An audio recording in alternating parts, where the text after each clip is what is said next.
할렐루야. 우리 세계를 품은 그리스도인 여러분, 월드 크리스찬 동력자 여러분 안녕하십니까? 오늘 주일입니다. 주일 이제 예배 드리고 오늘 새벽에는 또 비가 와가지고 원래 웬일인지 이 텍사스에 정말 비가 거의 2, 3일에 한 번씩 오는 편입니다. 그래서 자고 일어나면은 이렇게 너무나도 상쾌하고 맑은 날씨가 이렇게 계속되는데, 오늘 또 교회 갔더니 교회 사람들이 텍사스 날씨가 이 정도만 되면은 이번 여름 같으면 얼마든지 정말 살만하다고 이야기하는 것을 들었는데 감사하죠.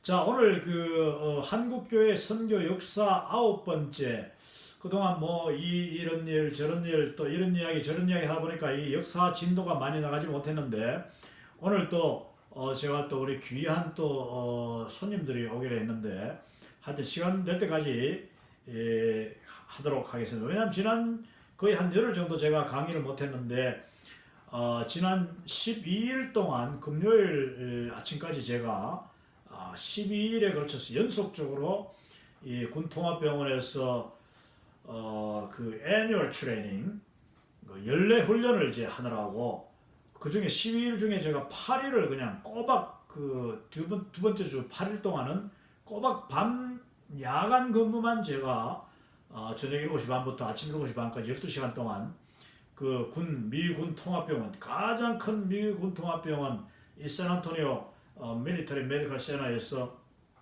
유일한 채플린으로 저녁에 근무를 하면서 이제 여러 수많은 트라우마 외상 이 환자들 그분들도 없고 그 가족들을 또 이렇게 위로하고 또 같이 기도하고 그러하는 일을 제가 8일 동안 하다 보니까 이 밤낮이 바뀌어가지고, 오늘 또 지금 아침에 그래도 지난밤에 잘 잤는 것 같은데도 지금 예배 드리고 오니까 또 지금 약간 거불거불해지면서, 낮에는 제가 계속 잤거든요. 낮에는 자고 밤에 일하고 이렇게 했는데 아직 약간 지금 그게 남아 있습니다. 그러나 벌써 오랫동안 제가 이 강의를 못했기 때문에 오늘은 짧게나마 한국교회 선교 역사 9번째 시간, 특별히 오늘은 네비우스 선교 전략에 대해서 제가 지금 좀 더 진도를 나가려고 합니다. 자, 역시 이 진도 나가기 전에 지금 예수 선교전서, 예수님의 신약 성경, 신약 전서 오늘 마태복음 7장의 마지막 부분을 제가 강독을 해드리도록 하겠습니다. 자, 여기 보니까 7장 23절 이 부분인데, 여기 지금 맨 오른쪽 줄에 이제 컸는 자라야 일컫는 자 다 천국에 들어가지 못하되, 이 말이 뭐냐면 누구든지 나를 보고 주여 주여 하는 자마다 다 천국 들어가는 것이 아니다 하는 그 부분이에요. 그러면서 오직 오직 나의 하나님의 뜻을 좇는 자야 들어가느니라.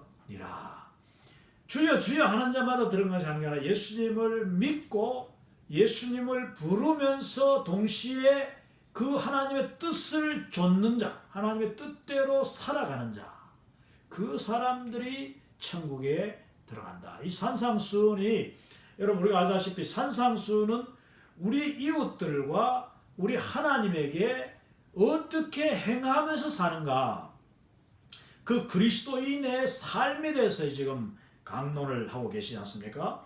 그러다 보니까 여기에 지금 7장이 지금 거의 마지막 부분인데, 이 산상수훈의 마지막 부분에서 예수님이 다시 한번 강조하시기를, 나를 보고 주여 주여 하는 자마다 다 천국에 들어가는 것이 아니고 오직 나의 하나님의 뜻을 좇는 자라야 들어가느니라. 두 번째 줄, 그날에 여러 사람이 내게 이르되 나에게 이르되 주야 주야, 옛날에는 주여 주여를 주야 주야 이렇게 썼습니다. 우리 주의 이름으로써 우리가 주의 이름으로써 도를 전하며 주의 이름으로써 귀신을 쫓으며 주의 이름으로써 많이 능함을 행치 않았나뇨. 우리가 그동안 주의 이름으로 전도하고 주의 이름으로 귀신을 쫓아내고 주의 이름으로 여러 권능을 행하지 않았습니까? 이렇게 하나님 예수님에게 말한다 이거. 그때에 하면 그렇게 하면 내 가로되 무법한 자야 불법을 행한 자들아 이렇게 하죠. 내 너희를 알지 못하나니 내 너희를 알지 못한다. 예수님이 그런 말씀하는 거죠. 나를 떠나가라 하리라. 내 말을 듣고 행하는 자 난 비기건대. 자, 예수님이 이제 한 가지 또 비유를 듭니다. 내 말을 듣고 행하는 자는, 말을 듣기만 하고 행치 않는 자, 말을 듣고 행하는 자는 비기건대, 비유컨대 지혜 있는 사람이 집을 반석 위에 세우미니. 자, 비가 와 탕수 나고, 비가 와서 창수가 나고, 이게 이제 홍수가 나고, 그것을 탕수라, 탕수. 아주 탁한 물, 그래서 홍수라고 하죠. 나고 바람이 불어 집을 밀쳐도, 바람이 불어서 집을 밀쳐도 무너지지 아니문, 터이 반석 위미니. 자, 터가 반석 위에 세움이요. 내 말을 듣고 행치 않는 자는 비가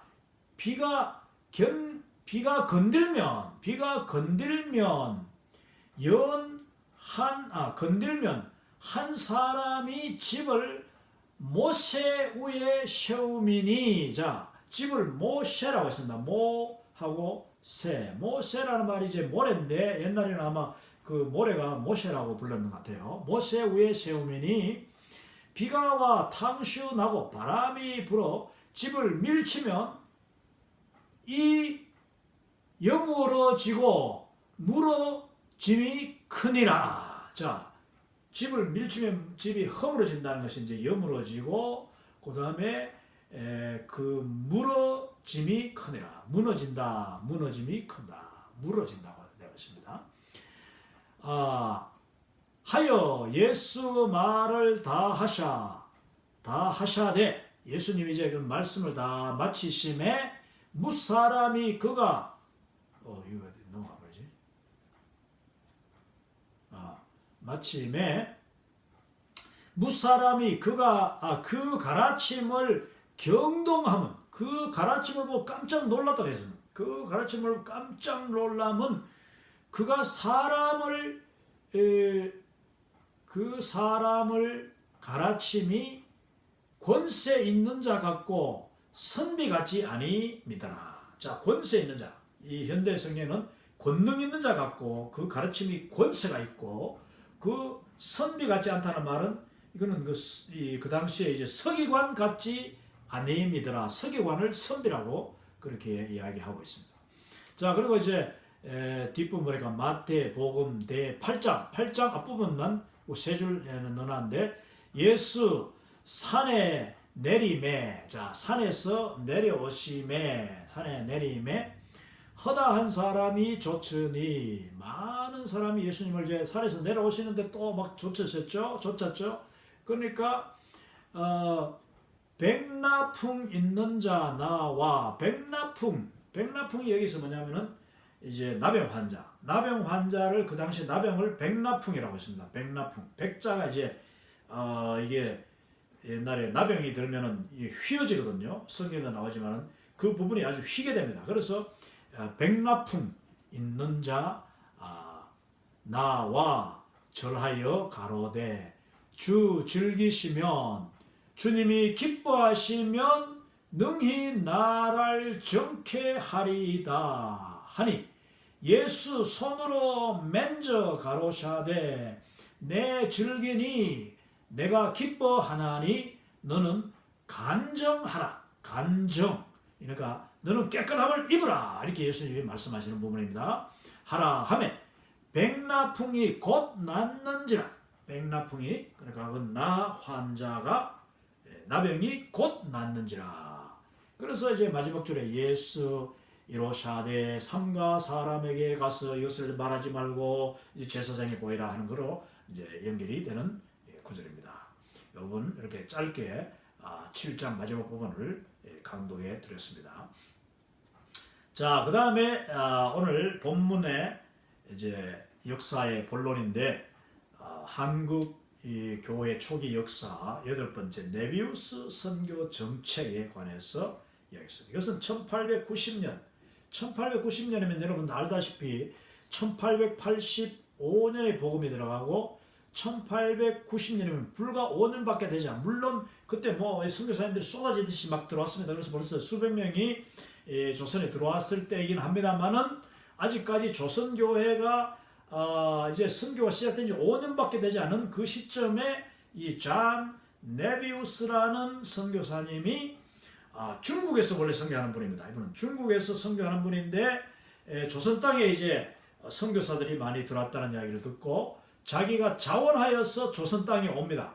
와서 이 3자 운동에 관한 전략을 어떻게든지 조선 땅에 복음이 시작되는 이 선교 시작되는 바로 이 시점에 내가 전해야 되겠다.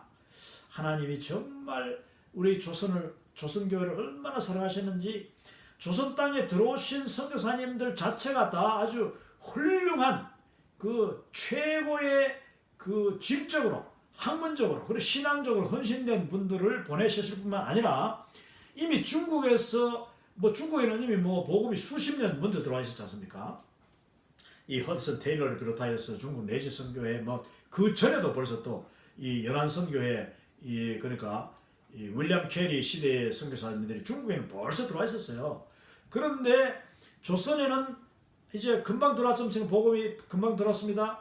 그 말을 들은 이 네비우스 선교사님이 자기가 중국에서 깨달았던 정말 이 중국 현지 그리고 이 아시아 아니 전 세계 선교지에서 반드시 적용이 되어야 되는 이 선교 전략을 이 조선에 온 초기 선교사들에게 전하고 싶어 가지고 왔어요. 그 내용이 뭐냐 하면은 이 중간에 맨 밑에 중간을 보십시오. 네비우스 선교 정책의 근원. 이 네비우스 선교 정책이라는 이 전략은 누가 만들었냐? 네비우스 선교사가 만든 게 아니고 이분은 단지 가져왔습니다. 그 전에 헨리 벤이라는 영국의 유명한 선교사님이 1860년 그러니까 한 거의 30년 전에 벌써 광범위한 연구와 자료 분석들을 통하여서 이 교회가 선교지 교회가 제대로 자리를 잡고 성장하기 위해서는 자립교회, 자급교회 그리고 자립선교의 원칙을 온 세계 선교 정책에 채택해야 된다 하면서 권고한 그런 이 정책입니다. 그러니까 헨리 벤이라는 영국 선교사님이 1860년도에 제창한 이 세계 선교 전략으로서 가장 획기적인 바로 자립, 자전, 자급 이 3자 운동을 중국에서 이미 30년 동안 적용을 해봤단 말입니다. 중국에서 30년 동안 적용을 했는데 그것이 이상하게 중국에서는 성공을 못했어요. 못했는데 이 네비우스라는 분이 자기가 직접 이제 중국에서 그걸 이제 아마 적용을 해봤겠죠.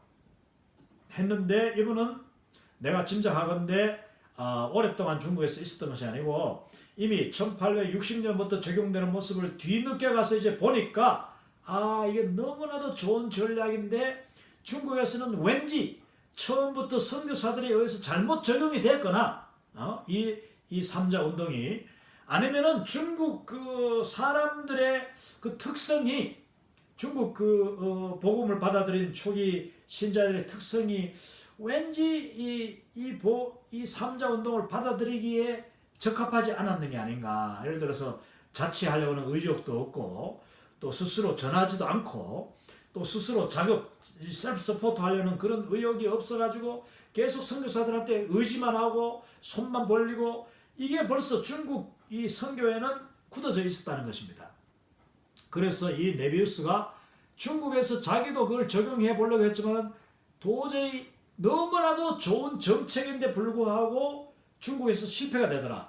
그러니까 지금 조선 땅에 복음이 금방 들어와 있는 복음이 막 들어가고 시작하는 그 단계에 내가 우리 조선 땅에서 복음 전하는 우리 선교사님들에게 이 전략을 꼭 소개해야 되겠다. 그래서 조선교회가 아직까지 정말 그 뭡니까? 이 버릇이 나빠지기 전에, 한마디로 이 스포일 되기 전에 그들에게 이 전략이 처음부터 적용됐으면 좋겠다 하는 그런 간절한 소망으로 네비우스가 베이징에서 또 이 상하이에서 적용하던 그것을 그대로 지금 서울로 가져와 한양 땅에다가 와서 한양에 계시던 우리 선교사님들 다 이렇게 수련회로 모여 있는 자리에서 이것을 소개했다. 정말 그 라이트 타임에, 정말 그 중요한 시점에, 아주 적절한 때에 하나님께서 이 네비우스 선교사님을 1890년 조선 땅에 보내가지고 조선 땅에 와 있는 최고의 선교사들이 이제 그야말로 가장 핵심적인 이 시대를 막론하고, 지금도 이 자치자전 작업, 이 선교 전략은 너무나도 중요한데 이것을 그냥 조선 땅에 보급하게 되었다는 것입니다. 자, 그러면은 이 네비우스 선교사가 전달했던 이 그 3자 네비우스 선교 전략을 간단하게 소개를 드리면은, 이것은 20세기, 19세기와 20세기 세계 선교의 방향을 바꾼 획기적인 이론이라고 했습니다. 그런데 사실은 19세기, 20세기 세계 선교의 방향을 바꿨다, 이 전략이 그렇게 성공적이었다고는 저는 보지 않습니다. 왜냐? 우리가 지금 전 세계 여러 그 선교지에 가보면은 이게 안 된다는 것을 볼 수 있거든요. 이게 잘 안 돼요. 오직 이 세 가지 전략이, 그러니까 자치, 자전, 작업 전략이 아주 정확하게 그 작동한 데가 바로 조선 땅입니다. 조선교회예요. 조선교회만이 이 네비우스 선교 전략이 100% 이상, 아니 120%, 20%, 200%로 이 선교 전략이 성공했다. 저는 그렇게 봅니다. 그래서 19세기, 20세기 세계 선교의 방향을 획기적으로 바꿨다기보다도 그 19세기, 20세기 세계 선교의 아주 중요하게 등장한 선교 전략이다. 지금도 우리는 이 네비우스 선교 전략을 다시 되살리고 다시 현실에 맞게 잘 적용해가지고 우리 한국 교회에서 파송받은 선교사님들은 반드시 저는 이 네비우스 선교 전략을 이 선교지에서 적용해야 된다고 저는 분명히 제가 이것을 확신하고 또 지금까지 가는 곳마다 선교지에서 제가 이것을 강조합니다. 하는데 많은 분들이 이것을 하기는 합니다만은 한국 교회가 너무 처음부터 시작이 사실 선교가 조금 문제가 있었어요. 한국 교회의 선교가 70년대 이후 80년대, 90년대, 2000년대 이 한 세대 동안 엄청난 그 경제적인 발전과 부가 축적이 되는 그 한국교회가 급성장하면서 한국교회가 물질적으로 엄청나게 축복을 받지 않습니까? 뭐 한국 모든 사람이 다 복을 받다 보니까 그 재정이 한국교회로 쏟아져 들어와가지고 그 재정을 이제 선교사로 파송을 하는데, 그러다 보니까 너무 물량주의 선교를 하게 됩니다. 한국교회가. 그래서 그냥 처음부터 선교사님들이 또 보고는 해야 되겠고 파송했는 또 한국교회들은 빨리빨리 이 생각이 있어가지고 선교사님이 말이야 선교지에 도착도 안 했는데 벌써 전도 몇 명 했어요 하고 뭐 교회는 몇 개 세웠냐고 이렇게 하니까 선교사님들이 거기에 등 떠밀려가지고 일단 사람들한테 밀가루 포대기 돌리고 쌀 돌리고 그냥 막 빵 막 뿌려가지고 말이야 돈 주고 막 사람들을 모아가지고 사진부터 찍기 시작했던 겁니다. 그래서 그 사람들을 그냥 수백 명이 벌써 모였습니다. 벌써 수십 명이 뭐 교회에 들어왔습니다. 주일날 몇 명이 모여 예배드리고, 이 숫자에다가 너무 신경을 쓰다 보니까 한국교회 선교가 80년대, 70년대, 80년대, 90년대 뭐 지금까지도 한국교회 선교가 물량 중심의 선교, 또 숫자 중심의 선교, 눈에 보이는, 눈에 띄는 그런 교회 개척, 이 전도, 정말 한 사람 한 사람을 제자화하고 그들을 훈련해가지고 신실한 그리스도인 만들기보다는 쌀교인, 밥교인, 빵교인, 라이스 크리스천, 이 라이스 크리스천을 양산하는데 아주 너무 집중했다. 그래서 한국교회가 뭐 겉으로는 엄청나게 선교사를 많이 보내고 엄청나게 이 교회도 막 개척했는 것 같고 하지만은 그 속에 들어가면은 사실 참 뭐 문 닫는 교회도 많고 특별히 그냥 저 아프리카, 동남아 이 가난한 나라에 갔던 선교사님들이 너무 퍼주는 선교를 하다가 자기들이 돌아보니까 그 교회가 뭐 다 없어져 버리고 교회에 지어놓은 예배당 다 창고가 다 돼버리고 이런 상황이 일어나고 있는 것입니다. 자, 여기서 이제 중심 이 원리가 뭐냐면 정책이 첫 번째 자치입니다. 자치. 뭐 첫 번째 이거보다도 첫 번째 자치라기보다도 저는 자전을 제가 이야기해요. 자전이 뭐냐면은 self propagation에서 propagaanda라는 말이 이제 하나의 이 선전, 원래 그 공산주의 선전 막 이렇게 붙이는 거 있지 않습니까? 광고를 막 붙이고 이렇게 뭐 플래카드 붙이는 그게 이제 프로파간다. 이제 공산주의의 그거를 막 선전하죠. 하듯이 이 기독교에 있어서 프로파게이션이라는 말은 전달하는 것. 기독교의 핵심 교리, 기독교의 핵심 그 구원의 진리를 증거하는 것을 이제 프로파게이션이라고 합니다. 이것을 self propagation, 스스로 전달한다. 스스로 자기가 믿는 바를 나눈다. 스스로 또 이웃 사람들을 예수님 믿게 한다. 이게 자전입니다. 그래서 자립 전도, 요게 이 스스로가 전한다는 말은 선교사님이 같이 안 가도 자기가 전한다. 한국 교회가 이게 잘 된 게 바로 이제 권서인들이 성경을 메고 다니면서 복음을 그냥 꼴짝마다 개울을 건너 산을 넘고 복음을 전했죠. 그런가 하면 또 한 마을에 어느 지역에 교회가 들었으면 그 교회가 바로 그 이웃 산너머 산너머 마을로 복음을 전하고 또 이웃 마을로 복음 가져가고 자기 사돈댁으로 교회 복음 들고 가고 이래가지고 그 복음을 건너간 그 이웃 마을 사람들이 처음에는 교회가 없어도 그냥 이 교회로 도시락 싸들고 오는 거예요. 도시락 싸들고 오든지 아니면 그냥 오기만 하면 교회에서 예배 드리고 난 뒤에 주일날 이 점심을 다 같이 해가지고 막 그냥 가마솥에다가 이 솥을 걸고 그걸 끓이고 해가지고 같이 나눠 먹는 이런 축제, 서로 섬기는 그런 이 전통을 통하여서 한국 교회가 복음을 하고 전하게 되는 것입니다. 여기에 뭐 선교사가 따라다니는 일이 물론 처음에 선교사님들이 이 복음 전하는 본만 보이고 그 현지인들에게 우리 현지 교회 예수님 믿은 사람들이 스스로 전하는 이거는 놀라운 일이에요. 이거는 뭐 열심이에요. 열심.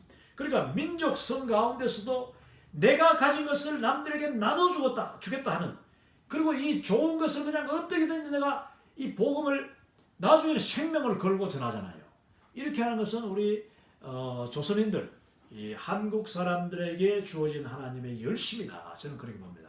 자전.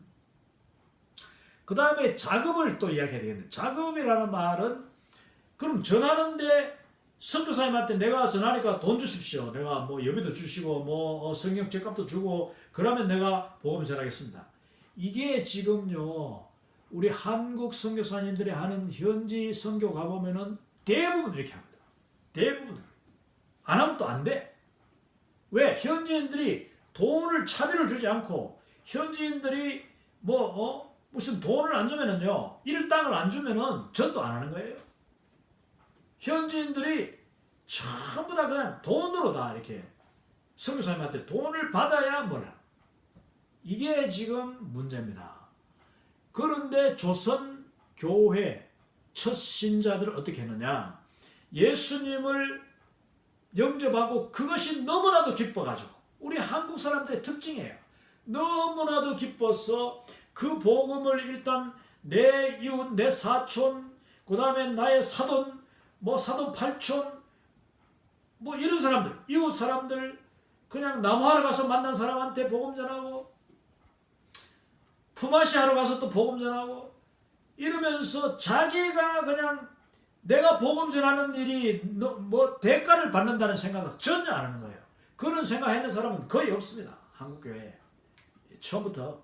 그래서 자기가 도시락 싸다니면서 하는 거예요. 이게 자급, 자기 스스로의 돈으로 자비량으로 복음을 전하고, 이게 평신도들뿐만 아니라 그 다음에 평신도들이 이제 그 교회를 형성하지 않습니까? 그 교회를 형성하면 교회가 대부분 다 이제 조사로부터 시작해요. 조사, 전도사도 아니고 조사, 이렇게 어시스턴트죠. 옛날에 선교사님 오면은 심부름하고 가방 못지하고 하던 분들이 이제 조사인데, 그분들이 이제 그 자기 고향 아니면은 자기가 아는 마을에 가서 교회를 세우고 조그마한 초가집을 얻어가지고 거기서 이제 자기가 거주하면서 예배를 드리다가 나중에 언덕 위에 이제 교회를 하나 세우게 되는데, 그 교회를 세우고 뭐 한참 동안 이 어떤 뭐 무슨 사례를 받을 수 있습니까? 없잖아요. 그러니까 첫째는 자기가 스스로 밥을 해먹다가 나중에 한 명, 두 명 생기면 또 한국 사람의 인심이 그게 아닙니다. 아이고, 그래도 우리 마을에 저 손님이라고 와서 외부 사람이 와가지고 우리 전도한다고 하면서 저러는데 저 사람이 굶지는 않는가? 아침 저녁으로 꿀뚝에 연기가 올라가나 안 올라가고 이웃들이 다 그걸 보는 거예요. 그래서 아침 저녁에 밥하는 이 불 때는 연기가 안 올라가면은 아이고 저 사람이 굶는구나 하면서 자기들이 먹던 거 옥수수도 갖다 주고 고구마도 감자도 갖다 주고 이렇게 하면서 그 외부에서 온 사람이 믿는 그리스도인이든지 안 믿는 사람이든지 그 이웃 사람들이 돕는 거예요. 이게 한국 사람의 아주 특징이에요. 그러다가 그분들이 예수님을 믿고 난 뒤에는 본격적으로 이제 그 조사, 전도사님, 목사님을 이렇게 도와가지고 그분이 스스로 먹고 살 수 있을 정도로 해주는 거예요. 이게 바로 그 교회가 이제 자급하는 거예요. 그 교회가 선교사님한테 뭐 우리 교회에 세워졌으니까 얼마씩 돈을 주시오. 지금요 선교제 가면은 교회 하나 세워놓고 거기다가 매월 돈 그냥 차비 주고 생활비 따로 주고 또 그 교회에 또 사역비 따로 주고 그렇게 하는 선교사님들이 너무 많습니다. 그러다가 뭐 선교사 와보면 그 사람들 다 흩어져 거예요. 믿지도 않는 거지 한마디로. 믿음이 없어. 그러니까 그냥 돈만 보고 그리고 이 쌀교인 이 라이스 크리스천에서 멈춰버린 경우가 너무 많다니까요. 이것은 물론 선교사님들이 뭐 우리 조선교회, 한국교회 방식처럼 그렇게 하고 싶지 않겠습니까? 다 하려고 애를 많이 쓰고 시도도 해봤는데 그게 안 되는 경우가 너무 많다. 그건 뭐냐? 물론 선교사님들이 좀 더 모질게 좀 더 처음부터 그분들을 잘 교육시키면 되는데 이미 뭐 지나가는 선교사들이 옛날 서양 선교사들이 다 퍼져가지고 이 벌써 선교지마다 사람들이 선교사하는 돈이야. 돈덩어리 주라. 그래서 돈 받으러 돈 벌러 선교사한테 예수 믿는 척하고 돈 받고 교회 나와가지고 갈 때는 무조건 뭐 빵이라도 한두 개 받아가야지 그 다시 오고 이게 지금 선교지마다 참 그 좋지 않은 전통으로 자리 잡고 있습니다. 그러나 조선 땅에서는 그렇지 않다. 조선 땅에서는 복음이 들어올 때에 그 우리 조선 현지인 성도들을 아니 믿기 전에 벌써 그 마을 사람들이 그 외부 손님에게 벌써 가져온다니까요. 그렇게 시작한 교회들이 이제 나중에 성미운동으로 우리 교육자님은 우리가 어떻게든지 굶주리 않으시도록 도와야 된다. 다 가난하셨습니다. 시골에. 저희 시골 뭐 우리도 그랬습니다만 정말 우리가 먹을 쌀이 없어요. 쌀 그냥 1년 농사 지어봐야 그거 6개월도 못 먹는 거야. 그것도 아주 보리쌀 중심으로 먹고 쌀은 그냥 한 전씩 올려도 6개월 이상 못 먹어.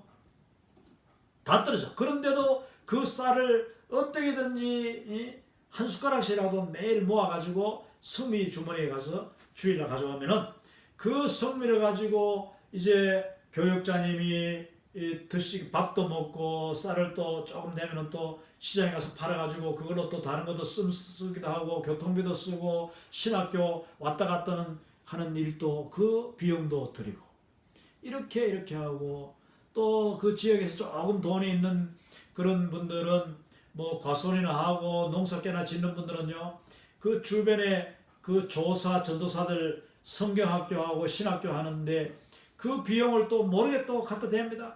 모르게 또 장학금을 주는 그거 뭐 장학금이라고도 옛날에는 안 했어요. 그렇게 전도사님 학비 하시라고 또 드리고 차비하시라고도 드리고 이렇게 개인과 온 교회 공동체가 힘을 합쳐서 작업하는 교회, 셀프 서포트. 이 말은 선교사들로부터 도움받지 않았다는 것입니다. 선교사들의 도움을 받지 않았다. 옛날 시골에 그래도 이제 미국에서 뭐 밀가루나 아니면은 우유가루, 분유 뭐 이런 게 이제 배급이 들어올 때가 많았는데 그게 들어와서 도움된 것이 별로 없었습니다. 물론 뭐 외국 분유가 들어가지고 교회 이런 데서 어떤 교회는 좀 주일학교 아이들도 먹이고 하긴 했겠지만은 그러나 그게 들어왔을 때 어떤 부작용이 나타나느냐, 지역 교회의 이제 소위 뭐 영수들이나 뭐 이런 교회 유지들이 안수집사, 집사 뭐 이런 장로 심지어 이런 사람들이 그걸 갖다가 또 횡령을 했어요. 횡령. 뭐 우유, 분유, 가루, 뭐 밀가루 오면은 그 자기 집에 그냥 숨겨놓고 교인들한테 조금씩 나눠주고 자기들이 다 착복하고. 왜냐? 여러분 뭐든지 풍성함을 가져오면은 물량으로 공시하면은 반드시 그것을 가지고 덕보는 사람이 생기는 거예요. 그러면은 사람 잃고 돈 잃는다는 말이 하지 않습니까? 돈 잃고 사람 잃는 거예요. 많은 선교사님들이 지금 선교지에서 이 시행착오가 뭐냐? 그 돈으로 선교하고 뭐 물질로 선교하다가 결국 사람 잃고 돈 잃는 거예요. 또 심지어는 저 선교사님 돈 많더라. 저 선교사님한테 돈이 많다. 이걸 보여주는 거예요. 그래서 선교사님 집에 훔치러 오고 선교사님 집을 강도, 도둑질의 대상으로 삼기도 하는. 이거는요 정말 우리가 지혜롭게 해야 되는 문제다. 작업이라는 것은 우리 선교사님들 자체가 아주 검소하게 삶으로써 내가 너희들한테 나눠줄 것 없다. 나는 너희들한테 같이 거의 비슷하게 산다는 것을 보여줄 필요도 있다. 그래서 이 자치라는 말은 이제 스스로가 교회를 관리하고 교회를 다스리고 운영한다 하는 뜻인데, 이제 self government, 그러니까 교회의 리더십을 세워줍니다. 사도 바울도 이미 사도행전에서 그렇게 했죠.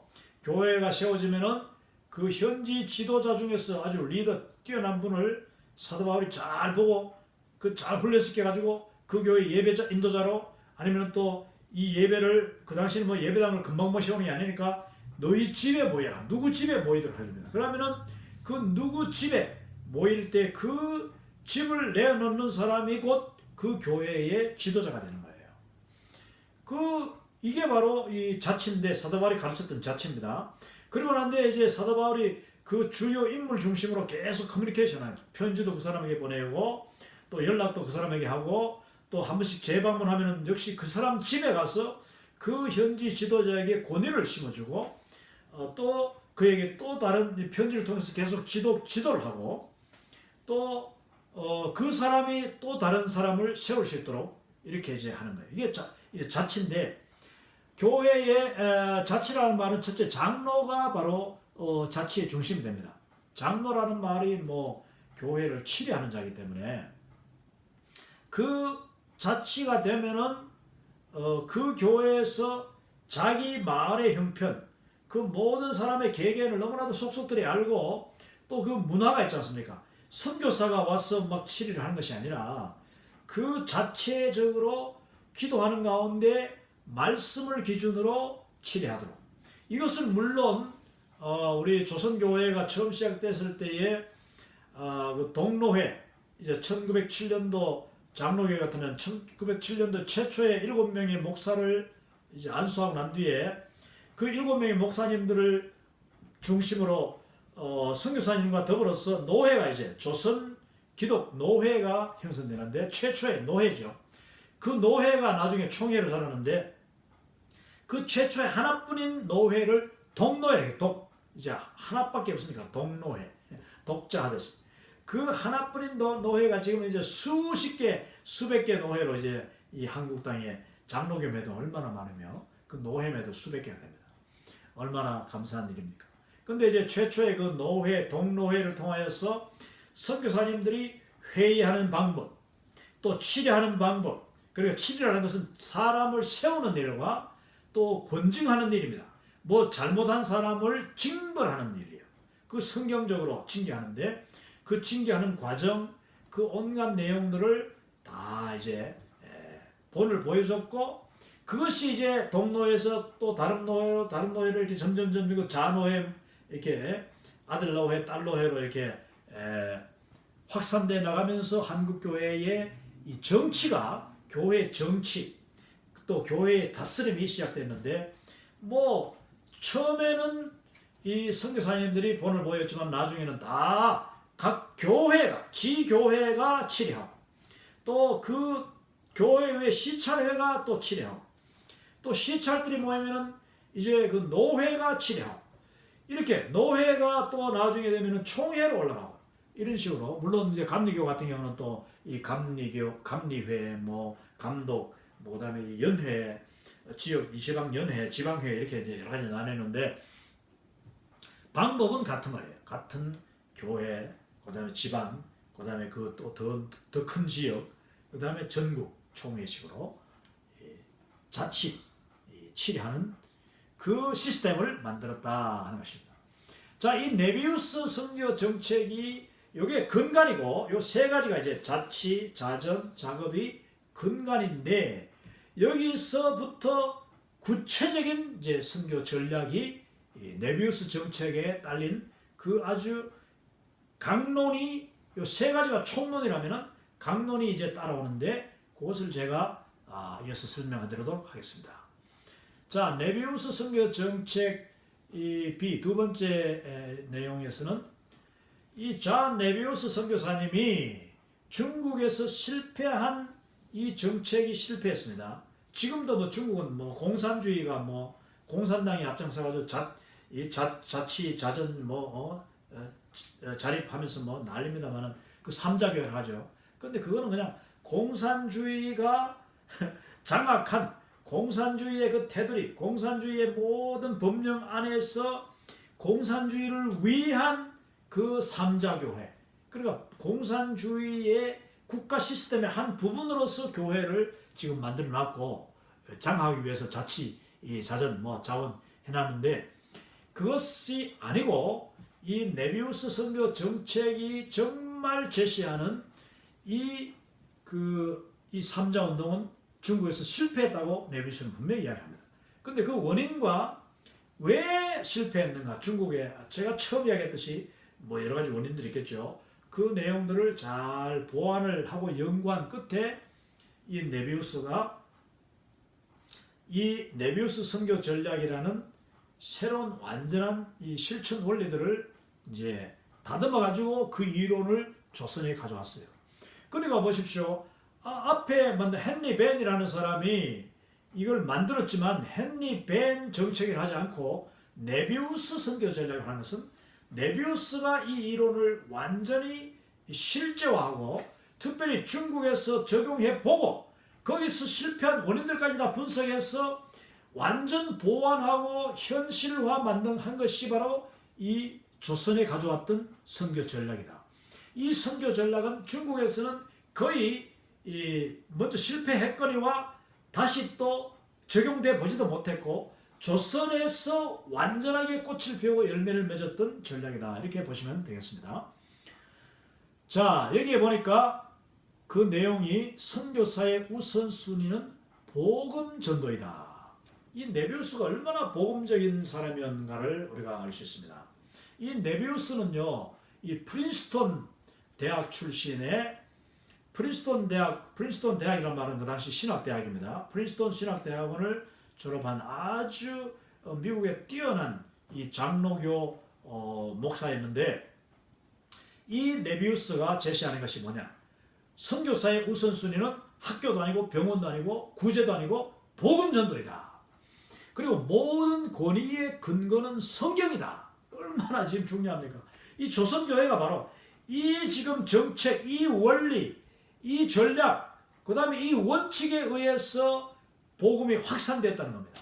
이 전략을 가지고 선교사들이 전했고 이 전략을 그대로 전달받은 우리 최초의 교회, 한국교회 지도자들과 최초 성도들이 이 말을 그냥 그대로 믿고 따랐기 때문에 이 한국교회가 오늘날 말씀 중심의 복음 중심의 교회가 될 수 있었다. 자, 모든 권위의 근거는 성경이다. 그래서 자전 스스로 전도하게 하자. 이 성경을 스스로 전도하자. 스스로 전도하는데 성경을 전도해야 된다. 자치, 지교회들이 스스로 다스리게 하자. 자전 스스로 전도할 뿐 아니라 이것을 이제 스스로 다스리는 거예요. 다스리는데 다스림의 기준이 뭔지 압니까? 한국 교회의 기준은 처음부터 믿지 않는 자들과 구별돼야 된다. 믿지 않는 자들과 달라야 된다. 그 말은 믿지 않는 이 불신 사람들과 이미 예수님 안에 들어온 사람들은 윤리적인 차원이 달라야 되고 그들의 도덕이 달라야 되고 그들의 삶의 수준과 인품이 변화되어야 된다는 것을 강조했습니다. 이거 정말 중요한 거예요. 그것이 안 될 때 교회는 치리를 하는 거예요. 그것이 될 때 그 사람에게 직분을 주는 거예요. 그 사람에게 상금을 주는 거죠. 상금이 직분입니다. 직분이고 그 사람에게 또 직책을 맡기는 거죠. 그런데 교회가 어떤 사람에게 성가대를 맡겼다가 주일학교를 맡겼다가도 그 사람이 이제 마을 밖에 나가서 교회에서 뭐 잘해도 밖에 나가서 만약에 실수하거나 어떤 잘못을 저질렀을 경우 그 사람의 그 직책을 박탈하는 겁니다. 그리고 더 나아가서는 그 사람의 수찬권, 수찬정지라고 성찬을 받는 그 권리를 제한합니다. 당신은 무슨 문제를 저질렀으므로 앞으로 6개월 동안 수찬정지, 그럼 성찬에 참여하지 못하고 공동의회에 참여하지 못하고 모든 직책이 이렇게 스탑이 되는 겁니다. 이런 여러 가지 자치, 이게 뭐 굉장히 기본적인 건데 거의 교회들이 굉장히 엄격하게 그 당시 적용했어. 제가 어릴 때에도 이게 아주 뭐 공공연하게 예배 시간에, 주일 예배 시간에 아주 그냥 설교하고 난 뒤나 아니면 하기 전에 그 특별한 시간을 딱 순서를 넣어가지고 지금부터 권징을 실시하겠습니다 하면서 누구누구 성도 일어서십시오 하면은 여기서는 이름을 불러요. 누구누구 씨라고 합니다. 누구누구 집사 장로 안 부르고 누구누구 씨 일어서십시오. 그럼 그 사람 일어서요. 만약에 이 권징을 거부하면은 이거는 훨씬 더 권징이 길어지는 거야. 이거는 뭐 무기한되니까 다 와서 순종하는 거야. 그럼 일어섭니다. 그러면 이제 이거 위에 이 목사님 아닌 장로님이 읽는 거예요. 이 사람은 무슨 일을 언제 무슨 육하 원칙에 따라서 어떤 일을 잘못 저질렀는데 우리 교회가 권징 조례 안에 의하여서 뭐 6개월 수찬정지 아니면은 뭐 6개월 직분정지 뭐 이런 식으로 해가지고 정직을 선포합니다. 그렇게 하면은요 교인들이 다 아멘 하는 거예요.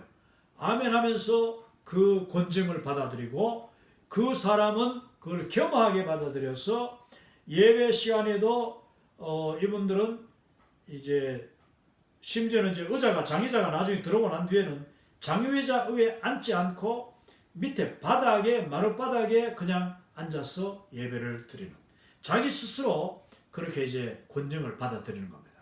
그럼으로써 앞선 사람들이 그렇게 하니까 뭐 누구 잘나고 잘을 못나고 없는 거야. 누구나 다 실수할 수 있고 심지어는 자기의 자녀가 어떤 실수를 한다든지 자녀가 불신교를 한다든지 자녀가 무슨 밖에 나가서 무슨 죄를 범죄를 했다 이러면은 부모가 또 권징받는 거예요. 심지어는 자기 스스로가 권징을 자원해요. 제가 우리 이 자녀를 내가 잘못 교육했으니까 저에게 권징을 주십시오. 그런 자원을 자청하면은 그 교회에서 다시 모아가지고 권징을 하면은 그분이 모든 사람들 앞에 그걸 그대로 받아들임으로써 모든 성도가 이 권징이라는 걸 통하여서 이 스스로를 돌아보고 더 조심하고 성도로서의 그 삶이 어떤 것인가를 교육을 이제 하는 겁니다. 점점 배워가는 거예요. 이 권징이라는 것은 무조건 나쁜 것이 아니고 아주 건설적인 또 하나의 교육적인 그리고 또 굉장히 격려하는 더 좋은 길로 나가도록 격려하는 또 권징받다고 해서 그 사람을 차별하거나 막 이래 하지 않고 오히려 그 사람을 감싸주고 함께 슬퍼하고 함께 아파하고 나도 바로 저 사람이 될 수 있다. 이런 마음으로 돌아보는 그런 아주 좋은 이 시스템이 바로 이 자치, 교회의 자치입니다. 이 자치는 또 그것만 있는 것이 아니라 이제 직분을 세우는 일, 또 교회의 여러 이제 부서를 나누고 전도하러 가는데 그 모든 행정적인 것을 이 자치라고 하는데, 이것을 선교사들과 물론 처음에는 의논했지만은 자기 스스로 교회가 배운 대로 그 교회에다가 적용하는 것을 자치라고 하는 것입니다. 이게 또 선교지에 가면 안 되는 경우가 많아요. 그래서 선교사님이 뭐 일 시시콜콜한 걸 다 간섭하고 자기한테 허락 다 받도록 하고 자기가 다 이렇게 통제하는 이 컨트롤하는, 이것은 자치를 점점 늦추고 나중에는 그냥 뭐 아예 자치할 생각도 없어. 그래서 그냥 선교사님이 뭐 그곳에서 뼈를 묻는다 하면서 황제 노릇하고, 선교사님이 그 동네 동장 노릇 다 하고 자기가 다 결정하고 뭐 이렇게 하는 경우가 있습니다. 이거는요 정말 잘못된 거예요. 이건 메비우스 선교 전략에 정반대되는 거예요. 현지 지도자, 현지 리더들, 현지 지도자 그 상, 그러니까 리더십을 계속 빨리 키워나가는 것이 이게 자립의 중요한 것이다. 자전은 뭐 말할 것도 없고, 그 다음에 자립, 이거는 이제 자원이라고 하는데 스스로 후원하고 스스로 이게 서나가는 건데, 이거는 재정적으로 있어서 스스로 운영하도록, 스스로 자립되도록 하자. 요거 이제 이걸 위해서 뭐냐면 나중에 나옵니다만은 여기 나옵니까? 그 과수원도 하고 닭도 키우고, 또 옛날에 시골에 그 전도사님들 이런 분들은 이제 애들이 많고 하면은 그 아이들 뭐 다 정말 학교도 보내야 되죠. 연필도 사줘야 되죠. 이렇게 하니까 그 어떤 전도사님, 우리 시골 교회에도 전도사님이 아주 지혜로운 분이, 그러니까 재정적으로 한계가 딱 있으니까 그 우유를 짜는 그 우유염소, 전염소를 하죠. 전염소, 우유염소를 이렇게 사가지고 그 염소를 몇 마리 키우면서 그 우유를 짜요. 우유를 짜가지고 자기 자녀들도 먹이고, 또 그 교회 마을에 있는 그 그래도 좀 살만한 집에 뭐 장로님 댁하고 몇 가정에다가 우유를 배달을 해요. 아침마다 배달을 하면은 그분들이 이제 돈을 얼마씩 이제 한 달에 얼마씩 주는 것 같아요. 그러면 그 돈으로 또 이 자녀들도 이렇게 학교도 보내고 하는 것을 봤는데, 이게 다 하나의 그 자립 정신이고, 오늘날 그러니까 이 셀프 서포팅, 텐트 메이킹, 이 텐트 메이커가 바로 그겁니다.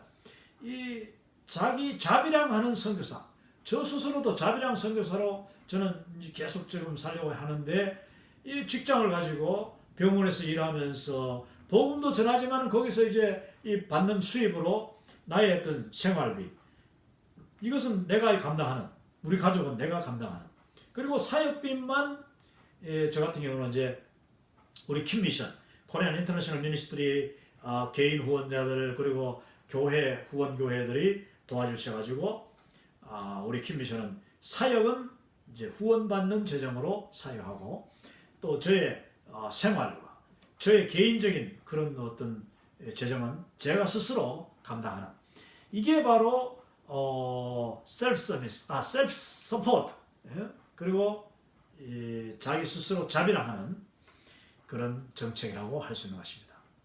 자, 그래서 제가 선교지에 가면은 선교사님들에게 항상 이야기합니다.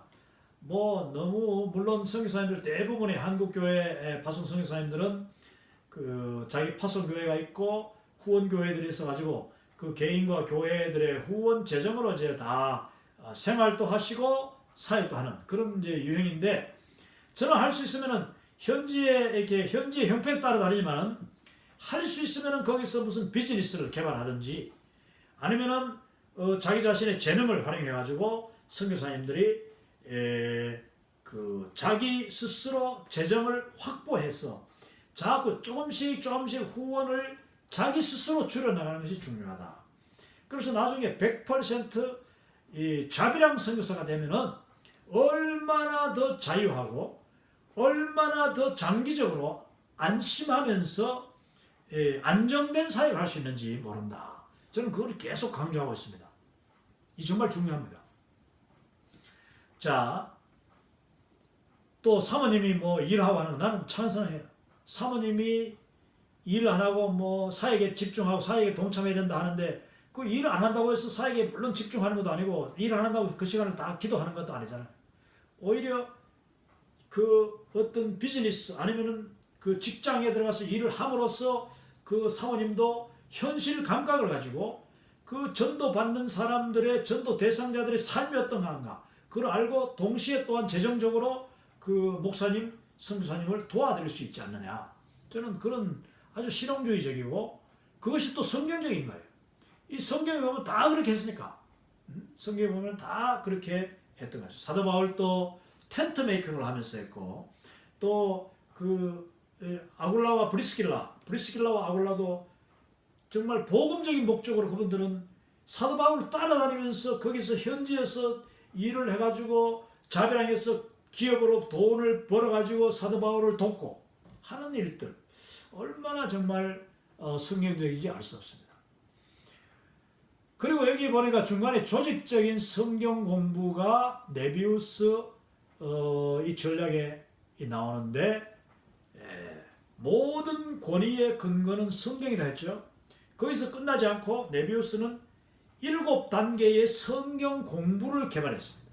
이야, 이거 벌써 이 백수십 년 전에 한국 교회에 바로 복음이 들어오자마자 성경 7단계 네비우스 성경 공부가 시행됐다는 것은 굉장히 중요한 일입니다.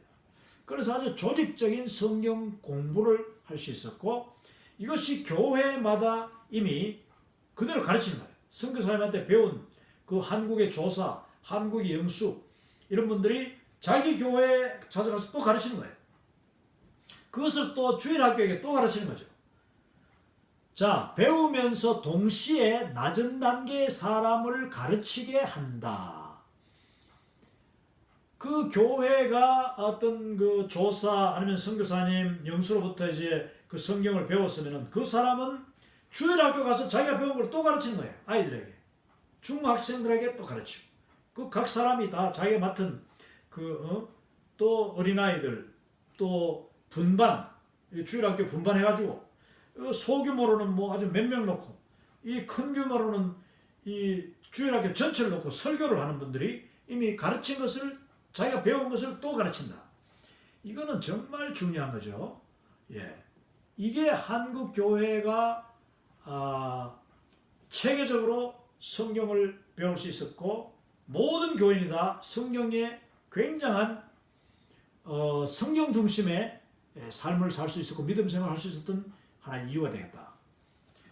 또 엄격한 진리 다시 나옵니다만 이제 이게 다스림이죠. 정치인데 자치에 있어서 엄격한 이 잣대를 윤리적인 잣대 그리고 도덕적인 그 잣대 심지어 성경의 그 십계명 이거는 뭐 아주 기본적이었고 성경의 여러 가지 그 계명 도덕적인 면 뭐 이성적인 관계 또 재정적인 면 이런 그 이웃들과의 어떤 이런 그 관계 이것을 철저하게 교회가 본을 보이고 또 그것을 계속 강조하고 거기에 위배가 되는 사람이 있으면 엄격하게 치리했다는 것입니다.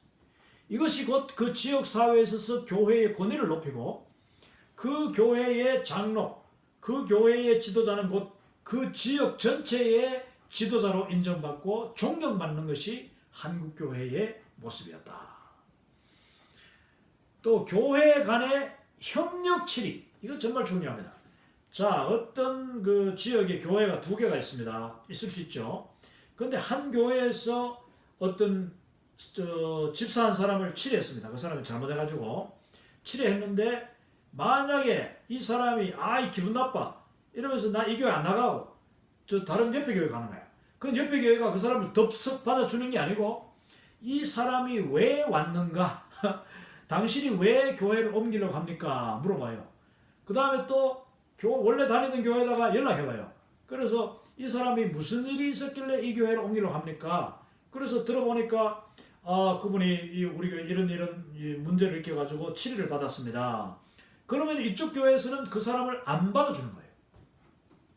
안 받아주든지 당신이 여기 오더라도 그 동일한 기간 동안 그걸 다 치료를 다 받고 그 기간을 죄를 지은 만큼 다 벌을 받고 난 뒤에 우리 교회에 정식으로 입교할 수 있도록 그렇게 하는 교회 간의 협력, 이것은 선교사님들이 서로 협력하는 데서 본을 보였습니다. 그래서 한국 교회는 제가 어릴 때까지만 하더라도 교인이 옮기는데 지 마음대로 옮기는 게 없었어요. 자기가 다 어떤 다른 교회에 갈 때는 반드시 임명청원을 해. 임명청원 해가지고 임명청원을 이제 그 임명 허락을 받아. 그 교회의 담임 목사님 아니면 장로님으로부터 편지를 하나 받아요. 아무개는 우리 교회에 다니고 있었는데 형편에 의해서 학교를 대구로 가게 됐다든지 아니면 시집을 저쪽으로 갔다든지 이사를 저쪽으로 갔다. 그럼 반드시 교회의 그 임명서를 받아가지고 가는 거예요. 그래야지 이 사람을 접수하는 사람 그 교회가 그 임명을 받아가지고 자기 교회에다가 넣고 그 다음에 편지를 써. 그 교육자한테 편지 써주고 답장을 쓰는 겁니다. 누구누구가 우리한테 왔는데 우리 교회에 이제 잘 다니고 있습니다 하면서 이렇게. 자, 이거 교회 간의 협력질이 정말 중요한 겁니다. 이것은 치리만 위한 것이 아니고 시골에서 도시로 나가는 사람, 또 도시에서 도시로 다른 도시로 이사가는 사람, 이 사람들이 중간에서 이렇게 믿음이 사라지거나 아니면은 낙심하거나 교회를 분실하는 일이 없도록 양을 잃어버리지 않는 하나의 방편이죠. 그 하나의 네트워크예요, 네트워크. 그래서 지역교회가 다른 지역교회에 협력도 하고 협조도 받고, 이게 참 아름다운 협력입니다. 이건 교단 간에도 일어났어요. 그래서 제가 이제 대구에서 목회 현장에 있을 때 제가 맡은 교구에서 어떤 그 성도가 다른 교회로 이제 나가려고 합니다. 다른 교회에 가려고 하면은 대부분의 그 목사님들은 일단 뭔가에 붙잡죠. 왜 다른 교회 가려고 합니까? 우리 교회 그냥 다니십시오. 근데 이야기 들어보면은 큰 도시에서 이쪽에서 저쪽까지 1시간 더 걸리고 말이야. 시내버스 2번 갈아타고 꼭 그래야 돼. 20분 이상 되면 저는 멀다고 생각해요. 차 타고 20분 이상 멀잖아. 걸어서 갈 수 있는 거리가 가장 좋은 거리예요. 교회는 걸어서 갈 수 있는 교회. 그래서 이 미국에 가보니까 미국에도 대도시의 LA 같은 데도 보니까 그 오래된 교회들은 교회 이름을 빌리지 처치라고 합니다. 빌리지 처치. 이 말이 뭐냐면 마을 교회예요. 마을 교회. 옛날에는 마을마다 교회가 있었어. 그 빌리지 처치에 가만히 보니까 다 걸어서 올 수 있는 거리에 성도들이 오는 교회가 빌리지 처치였습니다. 근데 물론 나중에 이제 교통이 편해지고 교회가 워낙 많아지니까 이제 그 빌리지 처치들이 또 오래된 교회들이 문을 많이 닫고 교회가 허물어지고 이렇게 해가지고 물론 새 교회들이 막 옆에서 해가지고 그게 없어졌는데, 여러분 옛날 한국 교회도 이 교회가 대부분 마을마다 있잖아요. 도시도 거의 지역마다 이 교회가 바로 이웃에 교회가 세우지 않습니다. 그러나 지금은 교회가 서로 많이 세워주고 합니다만은 지금도 저는 권하기를 할 수 있으면 가까운 교회가 된다. 가까워야지 예배당에도 자주 갈 수 있고 새벽기도도 갈 수 있고 아침에 가서 예배 기도드리고 저녁에 가서 기도드리고 낮에도 그냥 교회 가서 살고 아이들도 교회 보내고 이렇게 해야지 그 신앙과 삶이 일치가 되는데 하나가 될 수 있는데, 많은 경우 그냥 교회 가는데 1시간 이상 가고 버스를 2번에 갈아타고 차 타고도 그냥 20분 이상 1시간 이렇게 가는, 이거는 저는 바람직하지 않다고 생각합니다. 할 수 있으면 교회는 가까이에 있는, 그러면서 자기하고 맞고 또 자기가 은혜가 되는 교회로 가야 되겠죠. 자, 그런 차원에서 제가 이렇게 교구장을 맡고 있는데 그 교구의 성도가 목사님 제가 이제 아이들도 자라고 하니까 이거를 그 교회까지 너무 멀어요. 그러면은 저는 그래요. 그러면은 우리 가까운 교회에 나가십시오. 가까운 교회에 나가시라고 제가 권했어요. 자, 그렇다고 해서 내 교우 성도가 줄었느냐? 그렇지 않습니다.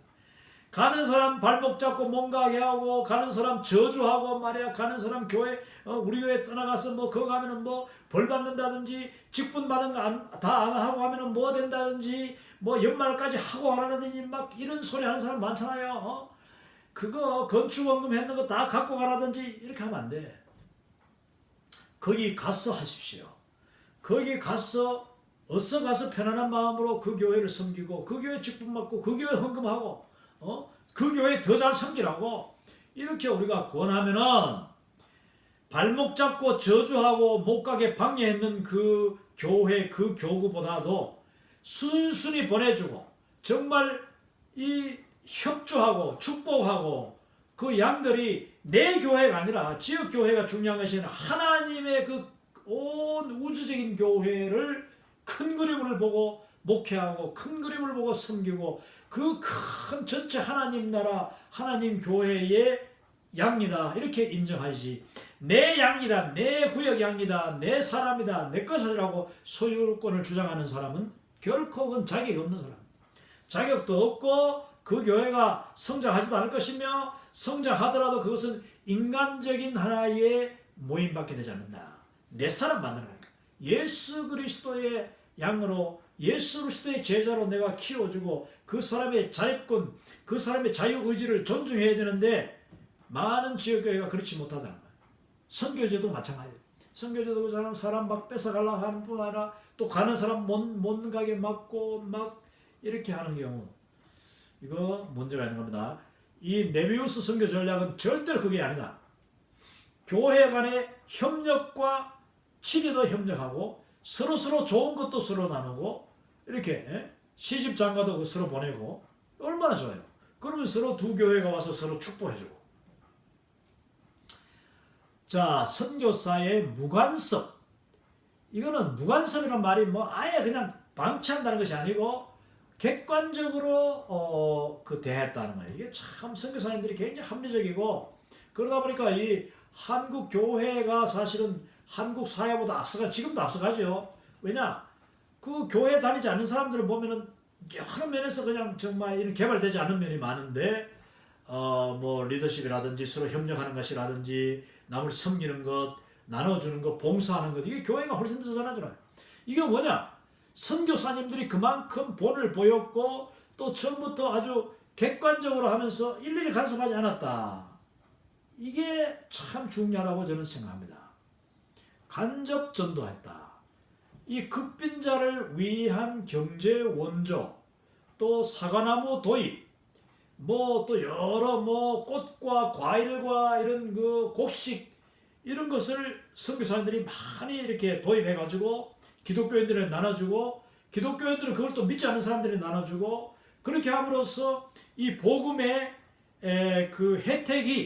복음의 혜택이 여러 삶의 모양으로, 삶의 현장에서 나타났다. 이게 간접 전도가 된 거예요. 간접 전도. 그 예를 보면은, 제가 이미 몇 차례 얘기했습니다만, 저 강원도 그리고 함경도 그 사이에 북한의 원산이 있죠. 원산. 북한 원산은 아주 지금도 굉장히 중요한 도시입니다만, 옛날에 그 선교사님들이 주로 원산 쪽에, 거기가 워낙 날씨가 좋고 이렇게 해안이 아름답고 원산 명사십리 뭐 이런 지역이니까, 거기에 기독교 학교도 많이 있었고, 거기에 국제 학교도 있었고, 선교사 자녀들, 그리고 선교사님들이 그 원산만에 있는 여러 섬들 바닷가에다가 이런 그 안식년, 수양만 이런 것을 지어놓고 거기에서는 많이 이렇게 시간을 보냈습니다. 안식도 하고. 그랬는데 이 원산이 워낙 좋은 지역이다 보니까 거기에 학농원, 학자라는 학자가 배울 학자입니다. 배울 학자, 학농원을 세우고, 거기에 최초로 그 캐나다 독립선교사였던 미스터 패닉, 이분은 이 평신도 선교사였어요. 평신도 선교사하면서 여러 가지 그 식물, 과수, 뭐 과일 같은 거 이런데 굉장히 관심이 많은 분이었는데, 이분이 이름이 패닉이에요. 패닉. 이 패닉 선교사님이 그 사과, 캐나다에서 좋은 사과 품종을 이렇게 묘목을 들여다가 원산에다가 세우고, 원산 학농원이라는 것을 만들어서 이제 학농원이라는 것을 만든 것이 아니라 페닉 선교사가 만든 것이 아닌데, 페닉 선교사님이 원산에 과수원을 만드니까 거기에 이제 믿지 않던 이 학농원 원장 윤씨 원장인데, 이분의 이제 손주가 지금 우리 바로 이곳에 살고 계시는 우리 윤 박사님인데, 윤세건 박사님, 또 장로님, 그 수의학자, 수의학의사, 수의과 의사, 서울대 나오신 우리 윤 장로님이 지금 우리 킴미션의 뭐 기도이사회원, 그 부인 윤천경 권사님과 더불어서 이사회원도 같이 하시면서 우리의 사역을 돕고 하시는 분인데, 이 어른이 6.25 때 이제 그 남쪽으로 내려왔는데 그 전에 일제시대, 그리고 그 아주 이전에 자기 할아버지가 페닉 선교사님으로부터 사과나무 묘목을 받아가지고 과수원을 읽었는데, 그 과수원 이름이 원산 학농원이고, 이 원산 학농원은 한국의 최초의 과수원이다. 한국 최초의 과수원 농장이었다. 이렇게 기록이 되어 있습니다. 그걸 이제 옛날에 전택부 씨, 이 한국 YMCA의 사무총장을 오랫동안 하신 이 전택부 선생이 옛날 역사를 쓰면서 그 원산 학농원 이야기를 했는데, 그게 최초로 들은 과수원이었다. 사과나무 과수원이었다. 근데 그 사과나무가 다시 경산으로 내려갔대요. 대구 경산에 찾아요. 대구 경산에 어떤 그 백시성을 가진 분이 그 소문을 듣고 원산까지 찾아와가지고 그 사과 묘목을 이제 받아갔다는 겁니다. 받아가서 경산에 사과나무가 세워지고, 그 사과가 다시 영천으로, 그래서 대구 경산 영천 지역에 사과가 쫙 퍼진 겁니다. 우리 집에 지금 벌집이 발견됐네. 제가 모르겠는데 지금 우연히 벌집을 보게 참가에. 자, 아무튼 이 원산 학농원이 최초로 사과를 하기 시작해서 전국으로 사과가 확산되었는데, 그게 공교롭게도 대구, 경산, 영천, 그 다음에 이제 의성, 제 고향 의성으로, 안동으로, 청송으로 내가서 그 지역, 이거 일대가 사과의 그냥 주산지가 되게 되었다. 지금은 뭐 사과가 이제 저 북쪽으로 올라갑니다만, 원산이요, 북한이지만은 아주 그 오목하게 생긴 지형상 온도도 굉장히 온화하고 겨울에도 별로 춥지 않아가지고 사과가 원산 지역은 다 됐다는 거예요. 원산 지역은 사과가 되는데 다른 북쪽 지역은 사과가 거의 안 된다. 저 평양에 이제 또 지역에서 또 사과 하던 분이 계시긴 합니다만은, 아무튼 이 최초의 사과 농원이 원산 학농원인데, 그것이 바로 선교사님에 의해서 됐고, 그 사과밭이 나중에는 그냥 하나의 그 지역 기독교 유지들의 하나의 상징이 사과 농원이 되는 것을 우리가 알게 되는 거예요. 1889년에 이제 이분이 페닉 선교사가 입국해가지고 1896년 89년에 들어와서 96년에 원산에 정착하고, 1901년에 캐나다 계량종 사과가 들어가지고, 이 사과를 처음 이제 받아 조선 사람이 했는 이 학농원 원장이 윤병수 선생인데, 이분이 바로 오늘날 저희 여기서 사시는 윤세범 장로님의 그 할아버지가 된다 하는 이야기입니다. 자, 여기까지 오늘 강의하고, 다음 시간에는 네비우스 선교 전략의 10가지 구체적인 이제 이 전략들을 제가 또 강의를 하도록 하겠습니다. 오늘 시간이 1시간 넘었기 때문에 여기까지 강의하겠습니다. 할렐루야. 여러분, 이 역사를 배우면서 얼마나 흥미롭고 즐겁고 또 여기서 얼마나 많은 것을 배울 수 있는지 모르겠습니다. 여러분 감사합니다.